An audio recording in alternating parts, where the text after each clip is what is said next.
अस्सलाम वालेकुम दोस्तों।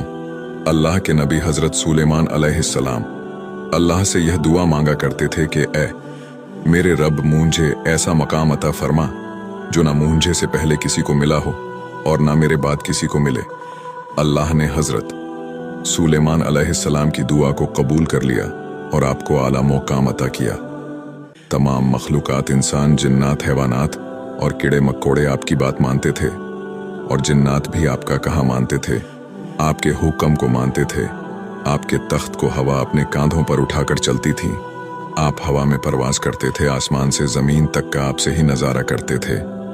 इसी तरह एक बार आपका तख्त आसमान की बुलंदियों पर परवाज कर रहा था कि अचानक हजरत सुलेमान अलैहिस्सलाम की नजर जमीन पर पड़ी। वहां एक औरत बहुत बूढ़े हाल में थी, गंदा सा लिबास, मुंह पर मिट्टी लगी हुई थी। अजीब हाल था उसका। हजरत सुलेमान अलैहिस्सलाम के दिल में गुरूर आ गया। अपने मकाम और अल्लाह के दिए गए आला रुतबे को देखकर आप अल्लाह के एहसानात को भूल गए और इस मासूम औरत को हिकारत भरी नजर से देखते हुए सोचने लगे कि इस मामूली और हकीर औरत से भला कौन शादी करेगा। हजरत सुलेमान अलैहिस्सलाम का बस इतना ही सोचना था कि उनका तख्त उड़ता उड़ता समुंदर की तरफ से गुजरा तो हजरत सुलेमान अलैहिस्सलाम के हाथ में जो अंगूठी थी वो समुंदर में गिर गई और अंगूठी के गिरते ही तमाम मखलूकात, इंसान, जिन्नात, हैवानात, चरिंद परिंद आहिस्ता आहिस्ता आपकी शख्सियत को भूलने लगे।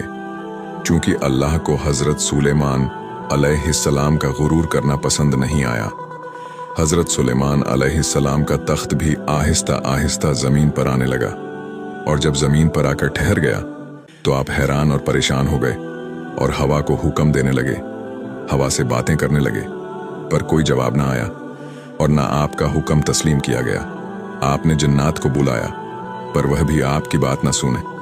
हजरत सुलेमान अलैहिस्सलाम परेशानी के आलम में जमीन पर चलने फिरने लगे और सोचने लगे कि यह मुझसे क्या हो गया।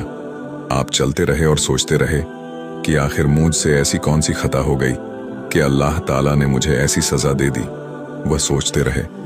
सोचते सोचते उन्हें याद आया कि आपने जमीन पर उस औरत को हकीर समझा। अपने गुरूर में यह भूल गया कि अल्लाह को अपनी बनाई गई मखलूकात से बहुत मोहब्बत है और मैंने उस औरत को हकीर और मामूली समझा। शायद यही बात अल्लाह को नागवार गुजरी।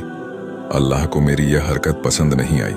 हजरत सुलेमान अलैहिस्सलाम ने सोच लिया कि वह अल्लाह से अपनी गलती की माफी जरूर मांगेंगे और साथ ही हजरत सुलेमान अलैहिस्सलाम ने उस औरत से शादी करने का फैसला भी कर लिया और सोचा कि शायद अल्लाह मुझे माफ कर दे ऐसा करने से। फिर आप उस औरत की तलाश में निकल गए। कई दिन गुजर गए पर वह औरत ना मिली। हजरत सुलेमान अलैहिस्सलाम को भूख का एहसास हुआ तो दरिया के किनारे चले गए। वहां लोग मछलियां पकड़ रहे थे। आप भी उनके साथ काम करने लगे और वक्त गुजरने लगा। एक दिन वो औरत आपको नजर आ गई। आप उसके पास गए और निहायत नरम लहजे में कहने लगे कि जब मैंने आपको पहली बार देखा तो आपके बारे में गलत सोचा, आपको हकीर और मामूली औरत समझा। मैं यह भी भूल गया कि तुम्हें मेरे खालिक, मेरे मालिक ने बनाया है। वो औरत हैरान होकर आपको देखने लगी। आपने फरमाया कि आप मुझसे शादी करेंगी। वो औरत कहने लगी कि मेरे लिए तो यह खुशकिस्मती की बात है जो आप जैसा खूबसूरत शख्स मुझसे शादी करना चाहता है। नहीं तो मुझ मामूली और हकीर औरत को कोई भी पसंद नहीं करता। मुझसे तो कोई प्यार भी नहीं करता। सारा दिन लोगों के गुस्से, तनकीद और तानों का सामना करना पड़ता है। हजरत सुलेमान अलैहिस्सलाम ने कहा कि मैं तुमसे शादी करूंगा और आपने उस औरत से शादी कर ली और साथ रहने लगे। स्विंग रक्त से गुजरने के बाद हजरत सुलेमान अलैहिस्सलाम मछली पकड़ रहे थे कि एक मछली पर नजर पड़ी जो बहुत चमक रही थी। आपने उस मछली को पकड़कर काटा तो उसके अंदर से वही अंगूठी निकली जो हजरत सुलेमान अलैहिस्सलाम के हाथ से निकलकर गिर गई थी। हजरत सुलेमान अलैहिस्सलाम ने झट से उस अंगूठी को पहन लिया। जब हजरत सुलेमान अलैहिस्सलाम ने उस अंगूठी को पहना तो सब कुछ पहले जैसा हो गया। तमाम मखलूकात फिर से आपके हुक्म की तामील करने लगी। अल्लाह ने आपको माफ कर दिया। तमाम परिंदे, जिन्नात, कीड़े मकोड़े समंदर के पास आ गए।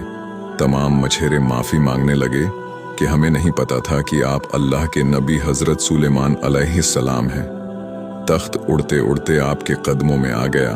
आप इस पर सवार हो गए और सोचने लगे अल्लाह के नज़दीक सबसे बदतरीन अमल यह है कि जब कोई इंसान अल्लाह की मखलूक़ात में ऐब तलाश करता है, अपने आप को बरतर और दूसरों को हकीर समझता है। अल्लाहू अकबर।